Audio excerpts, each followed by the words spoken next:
ओम शांति। भगवान से हमारा क्या रिश्ता है, यह इतने दिन हमें मालूम नहीं था। इतना ही नहीं, हम कौन हैं यह भी हमें मालूम नहीं था। अगर कोई मनुष्य मर जाता तो हम सिर्फ कहते अच्छा इंसान था, चला गया। लेकिन वह इंसान माना कौन चला गया, क्योंकि शरीर तो अपने ही पास है। फिर वह इंसान माना, वह चरित्र माना, वह आत्मा है, और वही आत्मा इस शरीर को चलाने वाली है। यानी हम आत्मा है, शरीर नहीं। यह पहला सत्य। अब जैसे हम इस दुनिया में माँ के पेट से जन्मते हैं तो हमें शरीर के एक पिता मिलते हैं। उनसे हमें उनकी प्रॉपर्टी, घर, जमीन, जायदाद, गाड़ी, पैसा आदि वर्षे के तौर पर मिलता है। परंतु शरीर के जैसे पिता होते हैं, वैसे हम आत्मा के भी एक पिता है। उनको परमात्मा कहा जाता है। उनको हमारे जैसा खुद का शरीर नहीं है। वे निराकार है। वे परकाया प्रवेश करते हैं। उनका नाम शिव है।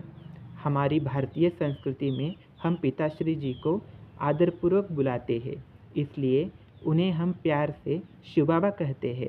अनेक धर्मों में उनको अनेक नाम हैं, जैसे हिंदू धर्म में ईश्वर, परमेश्वर, मुस्लिम धर्म में अल्लाह, संगे अस्वद, ईसाई धर्म में गॉड, जिवोहा आदि।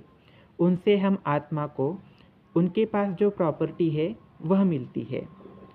उनकी प्रॉपर्टी यानी सत्य, ज्ञान, पवित्रता, सुख, शांति, आनंद, प्रेम, शक्ति, यह आत्मा की 7 शक्तियाँ मिलती है, जिन द्वारा हम 21 जन्म स्वर्ग का राज्य भाग्य प्राप्त करते हैं।